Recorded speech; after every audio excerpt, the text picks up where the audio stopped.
Welcome to stock market update. आज हम लोग बात करने वाले हैं ब्रोकरेज के बारे में।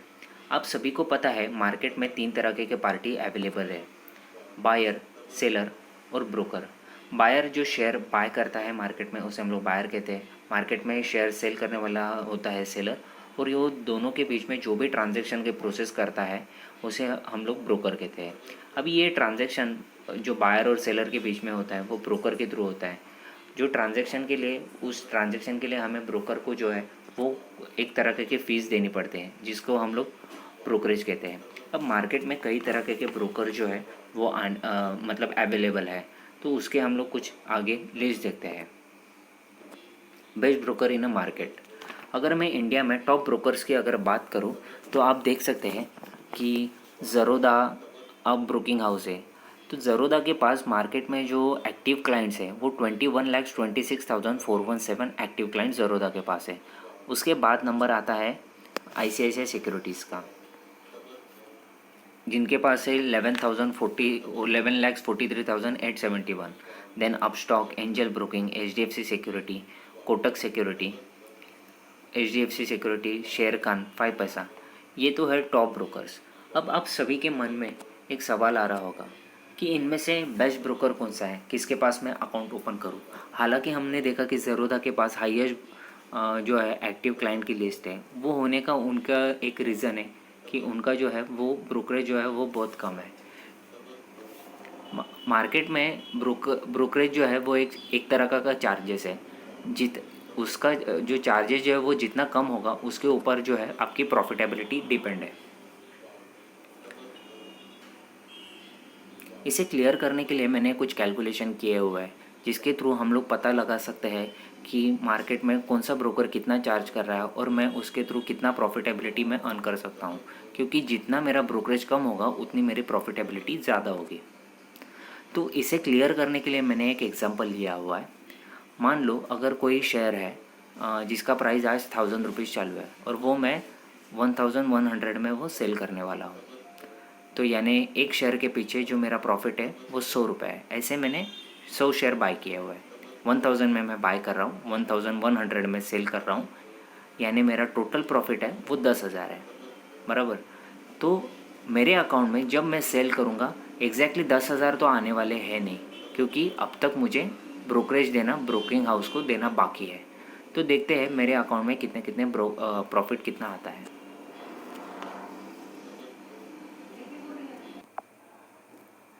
ये एग्जाम्पल के बेस पे हम लोग ने दो स्टॉक का जो है कंपैरिजन लिया हुआ है, एंजल और ज़रोदा के बीच में। जैसे कि हम लोग ने देखा था कि हम लोग जो है जो शेयर हम लोग ने बाय किया था 1,000 रुपीज़ में, हम लोग शेयर बाय कर रहे थे 1,100 में, यानी 100 रुपीज़ के प्रॉफिट में जो है वो शेयर निकाल रहे थे। और ऐसे 100 क्वान्टिटीज़ थे, यानी मेरा प्रॉफिट होना चाहिए था 10,000। तो अगर हम लोग एंजल ब्रोकिंग की बात करें तो बाय और सेल मिला के सब जगह पे मेरा जो टर्नओवर है वो 2,10,000 तक हो रहा है। बट यहाँ पे अगर टोटल ब्रोकरेज यानी brokerage, STT security transaction tax, SEBI turnover, ये सारा पकड़ के मेरा जो टोटल ब्रोकरेज एंजल ब्रोकिंग में हो रहा है वो हो रहा है 45 रुपीज़ 43 पैसे। यानी 10,000 में से ये मेरा माइनस करके मेरे को जो प्रॉफिट हो रहा है वो 9,954 हो रहा है। सेम वे अगर मैं ज़रोदा में भी देख रहा हूँ तो ज़रोदा में भी सेम है, बट टोटल ब्रोकरेज यहाँ पे मेरा 39 रुपीज़ हो रहा है। यानी मेरी प्रॉफिटेबिलिटी यहाँ पे कट के आ रही है 9,960। यानी एंजल ब्रोकिंग से जो अगर मैं कंपेयर करता हूँ यहाँ पे, तो यहाँ पे मुझे कम ब्रोकरेज यहाँ पे देना पड़ रहा है।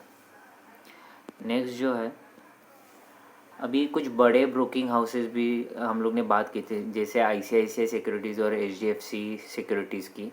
तो यहाँ पे अगर आपने अगर कंपेयर किया होगा तो ज़रोदा में और एंजल ब्रोकिंग में मुझे कोई भी ब्रोकरेज नहीं देना पड़ रहा था।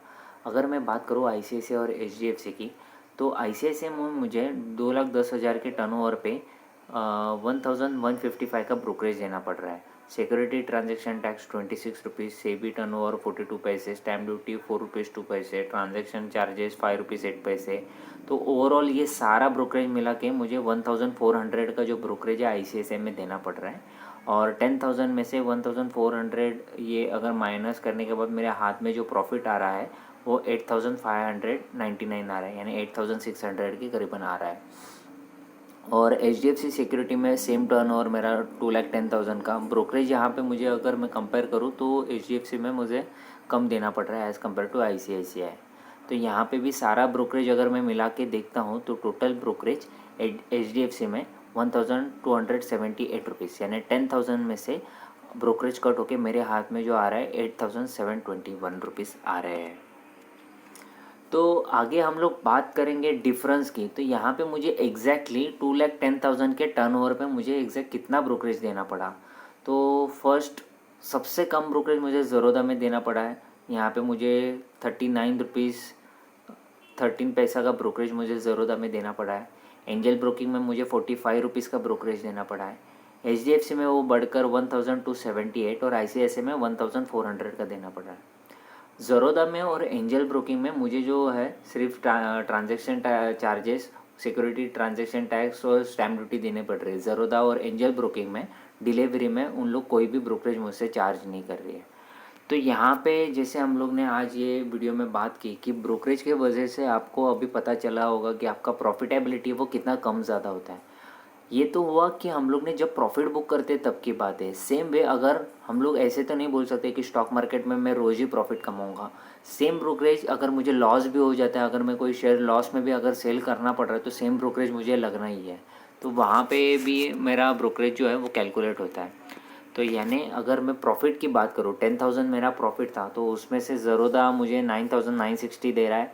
एंजल ब्रोकिंग में मुझे वो 10,000 में से 9,945 मिल रहा है। HDFC में 8,721 और 8,599 ICICI मिल रहा है। अभी कुछ लोग जो है वो लॉन्ग टर्म के लिए ICICI और HDFC में होल्ड करते हैं, क्योंकि वहाँ का अगर मैं बात करूँ उनका जो साइट है, उनका जो ऐप है ICICI और HDFC का, वो यूज़र फ्रेंडली है। इवन ज़रोदा और एंजल ब्रोकिंग का भी है, बट कुछ लोग ऐसे मानते हैं कि अगर ICICI और HDFC जो है वेल नोन है, बहुत पहले से है और बड़े फंड हाउसेस है, तो उन लोग लॉन्ग टर्म के लिए इन्वेस्टमेंट कर सकते हैं। अगर आप इंट्राडे वगैरह करते हो, शॉर्ट टर्म के लिए करते हो, या इवन आपको अगर जो ब्रोकरेज जो है एकदम कम देना है तो आप ज़रोदा और एंजल ब्रोकिंग का भी यूज़ कर सकते हो। आपको ये वीडियो कैसे लगा मुझे कमेंट सेक्शन में ज़रूर बताना। आपके दोस्तों के साथ ये वीडियो जो है ज़्यादा से ज़्यादा शेयर करना। तो आज के लिए इतना ही। Thank you so much.